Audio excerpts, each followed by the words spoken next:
Welcome students. Today we will learn about inside our earth. In this chapter we will learn about the layers of earth, rocks and minerals, types of rock and about rock cycle. So at first we will learn about the layers of earth.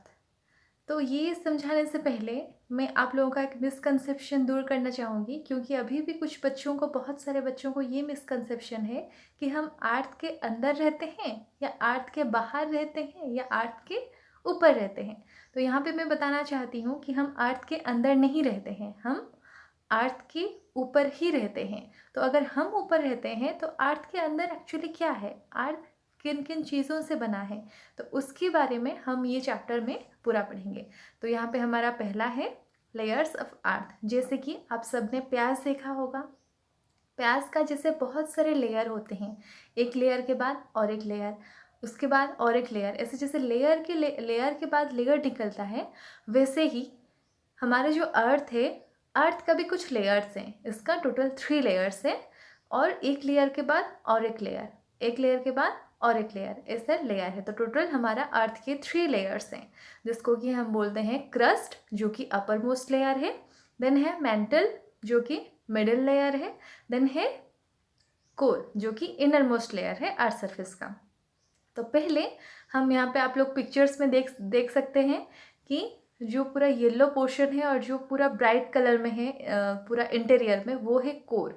Then जो orange colour का है वो है mental. Then उसका जो पूरा upper most layer है वो है क्रस्ट। तो फर्स्ट हम पढ़ेंगे क्रस्ट के बारे में। तो क्रस्ट क्या है, ये सबसे जो अपर मोस्ट लेयर है अर्थ सरफेस का, जो अपर मोस्ट लेयर है उसको हम बोलते हैं क्रस्ट, और ये सबसे थिनेस्ट लेयर है अर्थ सरफेस का, मतलब सबसे पतला लेयर है ये अर्थ सरफेस का।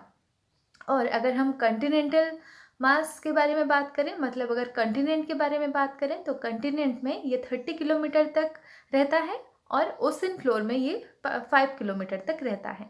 और जो कॉन्टिनेंटल क्रस्ट है ये मेनली सियल से बना हुआ रहता है। सियल मतलब यहाँ पे सिलिका एंड एल्यूमिना।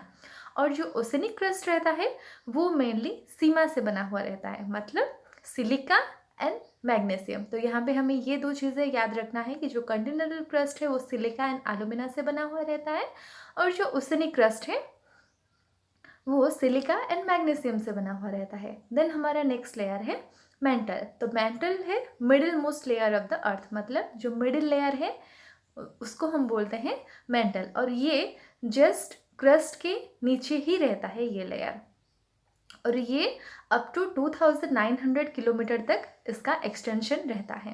देन हमारा है नेक्स्ट लेयर है कोर, जो कि सबसे इनर मोस्ट लेयर है, और इसका रेडियस है 3500 किलोमीटर, और ये नॉर्मली निकल एंड फेरस, जिसको कि हम आयरन बोलते हैं, आयरन एंड निकल से बना हुआ रहता है। और इसका जो सेंट्रल कोर जो है उसका टेम्परेचर एंड प्रेशर वो बहुत रहता है, बहुत हाई रहता है, इसलिए नॉर्मली कोई भी अर्थ के पूरा सेंटर तक अभी भी नहीं जा पाए हैं। अभी भी वैसा टेक्नोलॉजी नहीं बना है कि कोई भी अर्थ के पूरा सेंटर तक जा पाए। देन हमारा नेक्स्ट कॉन्सेप्ट है रॉक्स एंड मिनरल्स। हमने तो पढ़ा कि हाँ अर्थ का लेयर के बारे में, लेकिन अभी हम पढ़ेंगे कि अर्थ कौन सी चीज़ों से बना हुआ है। मेनली वो रॉक्स एंड मिनरल्स हैं। और अगर हम पूरा अपर लेयर के बारे में देखें, जो अपर लेयर हमारा क्रस्ट है, क्रस्ट मेनली सॉलिड रहता है। देन हमारा जो मेंटल है वो सेमी लिक्विड रहता है। देन जो हमारा कोर है वो गैसियस एंड लिक्विड स्टेट में ही रहता है। तो पहले हम पढ़ेंगे रॉक के बारे में। तो ये रॉक के बारे में पढ़ने से पहले हमें ये जानना है कि जो अर्थ का क्रस्ट है वो मेनली रॉक से ही, बहुत सारे रॉक से ही वो बना हुआ है। तो रॉक क्या है? रॉक मतलब any natural mass of mineral matter that makes up the earth crust is called a rock. मतलब कोई भी मिनरल का जो नेचुरल मास जिससे कि हमारा अर्थ का क्रस्ट बना हुआ है उसको हम बोलते हैं रॉक। तो रॉक का डिफरेंट कलर हो सकता है, डिफरेंट साइज हो सकता है, डिफरेंट टेक्सचर भी हो सकता है, और ये जो रॉक्स है ये डिफरेंट मिनरल से बना हुआ रहता है। तो मिनरल क्या है? तो मिनरल एक नेचुरल ऑकरिंग सब्सटेंस है जिसका कि एक सर्टेन फिजिकल प्रॉपर्टी रहता है और एक डेफिनेट केमिकल कंपोजिशन रहता है। मतलब अगर हम कोल, जिस इसका एग्जांपल है कोल, पेट्रोलियम, आयरन, गोल्ड एक्सेट्रा। तो अगर हम इसका अगर कोल को देखें तो कोल का एक फिजिकल प्रॉपर्टी है, उसका कुछ फिजिकल प्रॉपर्टी अलग सा है जो कि उसे आयरन, गोल्ड सबसे अलग करता है, और उसका केमिकल कंपोजिशन भी ये सब बाकी चीज़ों से अलग है।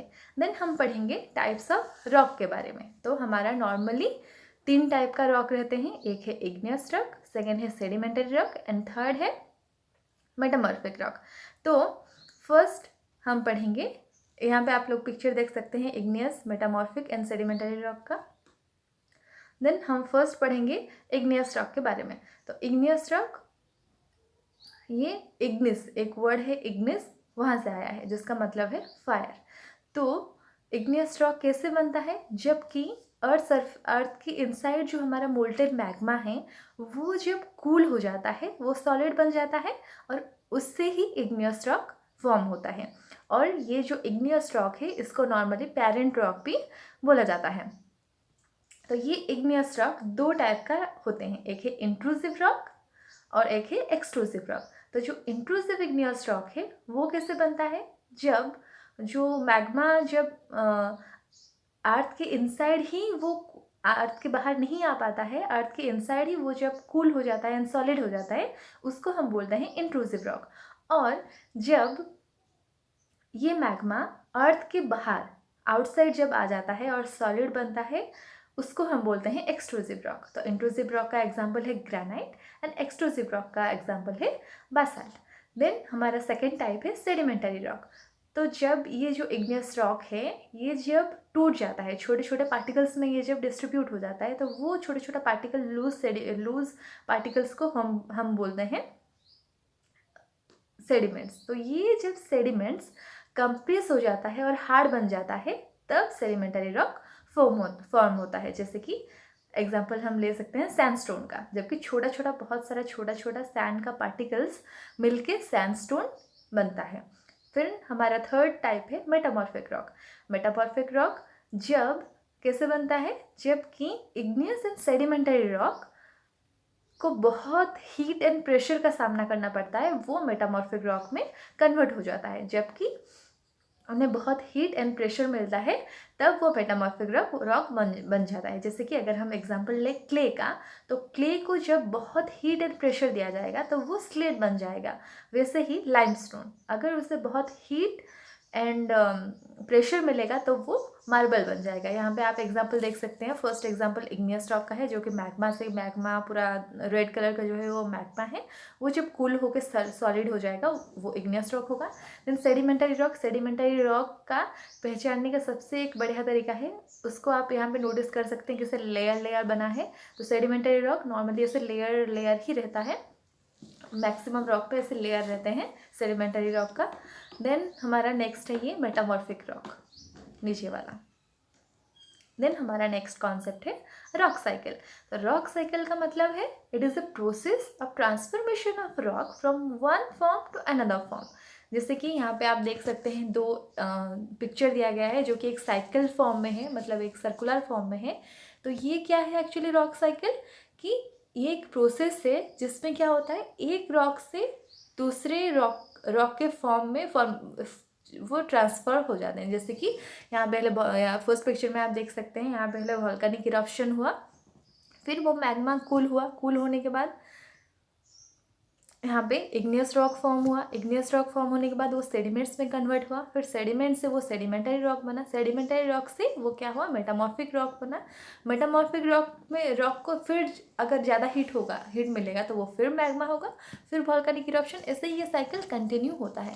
तो यहाँ पे आप जो सेकेंड पिक्चर दिया गया है यहाँ पे भी आप देख सकते हैं कि कैसे डायरेक्टली मेटामॉर्फिक रॉक पे सेडिमेंट्स बन सकता है, मेटामॉर्फिक रॉक मैग्मा भी बन सकता है। वैसे ही igneous rock directly metamorphic rock भी बन सकता है और सेडिमेंटरी रॉक भी बन सकता है। एंड अल्टीमेटली ये जो साइकिल है ये कंटिन्यू होते रहता है, तो इसके लिए इसे बोला गया है रॉक साइकिल। मतलब ये जहाँ से स्टार्ट होता है वहाँ फिर जाके ख़त्म भी होता है और ये चेंज होते रहता है।